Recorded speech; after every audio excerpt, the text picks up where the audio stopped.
Hace 2 semanas no paramos de asquearnos sobre las cosas que se van conociendo de Alberto Fernández. Primero fue un caso de corrupción, un triángulo de felicidad armado en torno a la intermediación de los seguros. Después se conocieron las chats de Fabiola Yáñez a su secretaria. Y nosotros en aquel momento, ya aquí hace 2 semanas exactamente en GPS, dijimos el asco que provocaba esa seguidilla de datos que demostraban que había sido un presidente de doble moral. Pero desde entonces para acá las revelaciones fueron escalando. Y ahora, esta semana, se conocieron los chats completos de Fabiola Yáñez con María Cantero, con la secretaria de Alberto Fernández, y el retrato que diseñan es el mismo que se había dibujado apenas con un trazo leve hace 2 semanas, pero que ahora se va pintando con colores cada vez más dramáticos.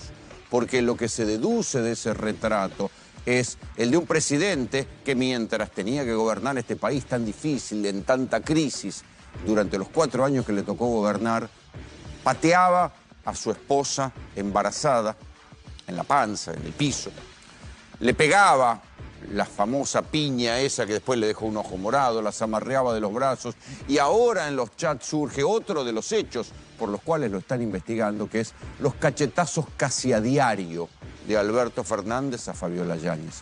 ¿Qué dijo Alberto cuando se quiso defender en la entrevista en El País y en otra charla informal que tuvo con un portal? Dijo que se le habían borrado los chats y que no se acordaba. Esa no es una respuesta digna de un presidente, esa es una respuesta digna de un delincuente acorralado, no de alguien que fue un expresidente y que además maneja, porque fue profesor de Derecho Penal. La respuesta de Alberto fue: no tengo los chats, se me borraron y no me acuerdo de qué estaba hablando. Esta semana se van a conocer, porque Fabiola Yáñez prometió aportarlos, los chats justamente entre Fabiola y Alberto que quedaron, sí, en el teléfono de Fabiola, de donde no se borraron. Y otra vez va a volver esa sensación de asco. De quién era el tipo que estaba en la casa de gobierno. Porque este era uno de los temas por el cual va a ser juzgado, la violencia de género. Pero después está el otro tema, que para algunos puede ser que sea solo un tema de periodismo de espectáculos o de chimentos, y la verdad que no lo es, porque era un presidente. Y era un tipo a quien nosotros le pagábamos para que se dedicara full time a resolver problemas, a gestionar. Y mientras tanto ahora sabemos que, como decía el mote popular, Alberto era Alverso. Y ya se le decía Alverso, recuerden, en aquellos momentos, pero por las cosas que decía y después no se cumplían, porque las idas y vueltas en la pandemia, con los cierres y las aperturas, y porque las cosas se demoraban, y porque las vacunas no llegaban. Entonces le quedó el mote popular de Alverso. Ahora se sabe que Alberto era Alverso, pero también por sus dotes, por su labia. Tuve la oportunidad de hablar con una persona que estuvo muy allegada a él hoy a la mañana y me dijo: mirá, nosotros realmente no sabíamos nada, y él nunca se jactaba en privado, ni de sus conquistas, ni hablaba de mina, ni nada. Y entonces ahí se ve esta otra cosa que empieza a salir y que denuncia Fabiola Yáñez, del Alverso por la labia, por la chica, por las conquistas. Les voy a leer un breve raconto de las conquistas que se le atribuyen a Alverso. Una azafata de vuelos privados, no voy a dar los nombres porque no vienen al caso, pero van a salir seguramente cuando se vayan conociendo los chats.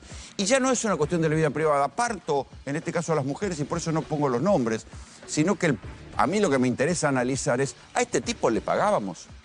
A este tipo que el día que recibe a Tamara Pettinato durante 2 horas y pico en una cena en Olivos, era el día que se estaba discutiendo la presencialidad en los colegios. Recuerden, el Estado Nacional fue el último en apoyar el retorno de la presencialidad en los colegios. Hubo un debate con la Ciudad de Buenos Aires, hubo un amparo de la Corte Suprema que le dio la razón a la ciudad. Hubo montones de instancias judiciales y discusiones sobre los pibes tenían que volver o no a las clases, era peligroso o no era peligroso. Mientras tanto, en ese momento crítico para buena parte de los padres de los pibes, él tenía 2 horas y pico para recibir a Tamara Pettinato en la Quinta de Olivos. Les decía, gente que terminó demasiado cercana a Alberto, no sé si serán conquistas, pero no importa al final del día si eran conquistas afectivas o no, conquistas sexuales o no, sino el tiempo que le destinaba un tipo que tenía que tener dedicación exclusiva a resolver los quilombos de este puto país y sin embargo hacía estas cosas. ¿Conoce una azafata de vuelos privados? Que termina siendo funcionaria en una dirección de ceremonial, se le crea un cargo por decreto. Pero claro, no dejó de ser azafata, o sea, tenía un cargo de azafata en vuelos privados, incluso de larga distancia, pero era funcionaria del Estado. Explíqueme cómo hacía para hacer las dos cosas. No sé, parece que la señorita lo combinaba muy bien y mantenía los dos sueldos. Una pintora mendocina. Recuerden, también salió eso en su momento, que lo cautivó tanto a Alberto. Alberto le decía que sabía tanto de arte que le daba audiencias y audiencias y parece que le terminó comprando cuadros para decorar diferentes dependencias oficiales. Una exmodelo que lo convenció de frenar las granjas porcinas que se iban a radicar en la Argentina para venderle carne de cerdo en cantidad a China. Finalmente el acuerdo para esas granjas porcinas nunca sucedió y las granjas porcinas nunca aparecieron. Ahora se está hablando también, porque parece que va a aparecer en los chats, la relación muy íntima que tenía con su secretaria más cercana, sí, que era la que estaba al ladito de la puerta. O sea, María Cantero era la secretaria que manejaba las audiencias en la Casa de Gobierno, pero esta otra secretaria, mucho más joven, también estaba más cerca en el despacho de Alberto y tenía mucha influencia a tal punto que lo llamaba gordo. Entraba al despacho y le decía gordo, esto, lo otro. Misteriosamente Alberto Fernández iba muy seguido a José Cepaz, a la Universidad Nacional de José Cepaz, a ver las clases de una profesora de Derecho que se ve que lo tenía cautivado, y entonces a menudo iba a sus clases a hablar, pero si no, iba a escuchar las clases de esta profesora. Entonces uno dice, ¿cómo podía gobernar en esta... si tenía problemas en su vida privada con Fabiola Yáñez y problemas, o por lo menos le dedicaba tanto tiempo a la gestión de sus conquistas? La verdad que es increíble. Ahora bien, todo esto que nos tiene asqueados hace semanas ha hecho cambiar la realidad de la Argentina. Mientras todo esto sucedía, mientras nos asqueábamos con Alberto, ¿ha cambiado algo en la realidad argentina? No. Y este es el problema.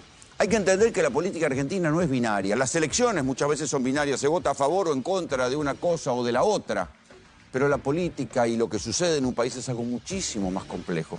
Y mientras nos vamos enterando del retrato que dibuja los chats de Alberto, el triángulo de la intermediación de los seguros, que él dice, no, yo era un presidente honesto, los golpes a Fabiola, las conquistas de Alberto, mientras tanto, el presidente Javier Milei sigue demoliendo profundos sectores sociales. Ya directamente está mandando cantidad de personas a la pobreza, se siguen cayendo empleos, se sigue cayendo el consumo y estas cosas las vamos a analizar. Mientras nos asqueamos de Alberto, siguen las peleas en lo más alto del poder. Y de eso vamos a hablar con Nacho Fidanza esta noche, porque Santiago Caputo contra Karina, Karina contra Victoria Villarruel, Victoria Villarruel contra Milei, y Milei que la destrata a Villarruel como si estuviera gestando un golpe de Estado. Y claro, con los antecedentes de simpatía que tiene Villarruel con los militares, la verdad que los antecedentes no la favorecen. Fíjense que es tan grave la situación que la Sociedad Argentina de Pediatría emitió un comunicado conjunto con el Observatorio de la Deuda Social de la Universidad Católica por el estado de la salud, el peligro que ven en el futuro para la niñez. Fue conocida la estadística de UNICEF que dijo, en la Argentina de hoy 1 millón de niños se van todas las noches a dormir sin cenar. Pero también la Sociedad Argentina de Pediatría llamó la atención no solo sobre el hambre, las consecuencias a futuro en el cerebro por la falta de proteína, las discapacidades o los problemas que van a tener para estudiar esos pibes, sino también justamente por la situación educativa, por la ausencia o la crisis de vacunas que hay y las enfermedades que están volviendo porque no se están cumpliendo los calendarios de vacunación, por la crisis de salud mental a futuro que hay en los pibes, que comenzó con la pandemia y se profundiza con el hambre. Y eso no fue solamente un título estadístico el que dijo UNICEF. cuando dijo 1 millón de pibes se van a dormir sin cenar. Lo van a ver hoy en GPS, pero escuchen el relato de este niño. ¿Cómo anda? ¿Está bien? A ver, te pregunto, ¿tu comida preferida? Un guiso. Está bien, está muy bien. Escúchame, a vos le estábamos preguntando a los chicos, ¿a vos te tocó alguna vez tener que ir a dormir sin comer? Sí. ¿Y qué pasa? ¿Te duele la panza el otro día? ¿O no? No. ¿Qué comiste ayer a la noche? Estofado. Estofado. Estofado frío. Estofado frío. ¿Y te acordás cuándo fue la última vez que tuviste que ir a dormir sin poder comer? Antes de ayer. Ni siquiera un mate cocido, un té, un pan. ¿Y te fuiste a dormir a qué hora, te acordás? A las 8. ¿Y a qué hora te levantaste? Súper temprano. A las 9. A las 9. ¿Y a la mañana desayunaste? Sí. ¿Acá o en tu casa? En mi casa. ¿Qué desayunaste, te acordás? Un té. ¿Con algo más? No, un té. Un té.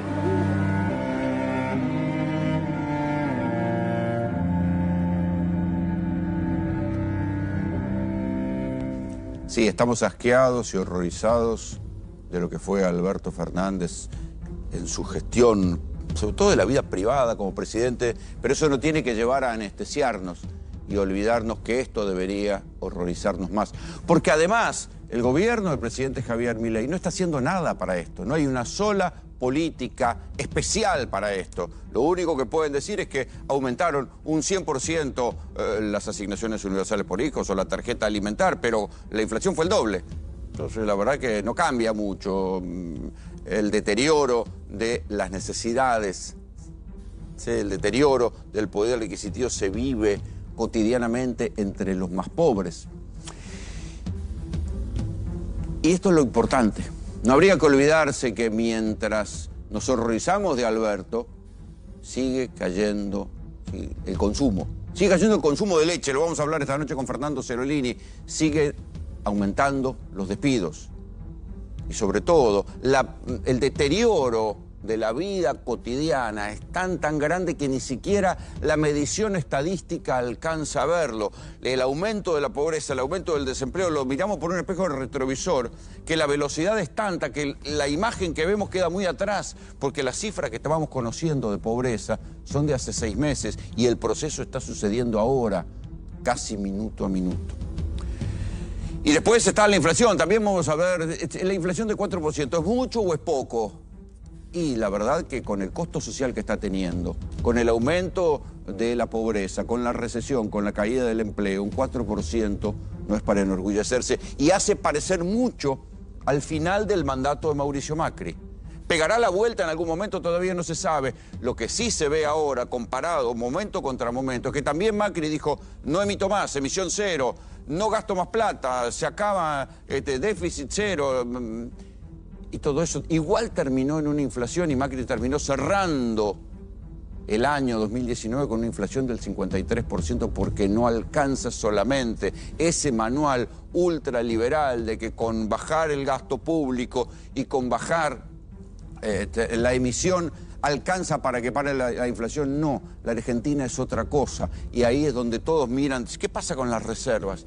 Y ese es el otro momento de desesperación que se está viendo. El gobierno ya no sabe qué hacer. No hay organismo internacional que le preste $1 a Milei. Las empresas multinacionales se van de la Argentina y en lugar de venir se van de la Argentina, porque hay varias que ya se fueron. Y mientras tanto el gobierno manda el oro para afuera a ver si alguien, como en una casa de empeño, le tira $1 para que pueda seguir manteniendo el ancla del dólar barato y sostener entonces una inflación en 4%. Si no pasa algo, sigue como ahora están intentando, están ofreciendo un partido de la selección argentina y en la garantía en dólares para que Arabia le mande un préstamo a la Argentina a ver si todavía pueden seguir bicicleteando y demorando la devaluación. Así están las cosas. Nosotros nos horrorizamos por Alberto Fernández, pero la gestión de Milei no solo duele en lo social, sino que también preocupa a los que entienden de economía, al mercado donde Milei quiere triunfar. Entonces el retrato que queda frente al presidente Alberto Fernández, sospechado de corrupción, investigado por violencia de género, despreciado por su condición de mujeriego, lo que se ve es, del otro lado, es un presidente desesperado que cada vez putea más y cada vez encuentra menos soluciones. Bienvenidos. Esto es GPS. Abandonado.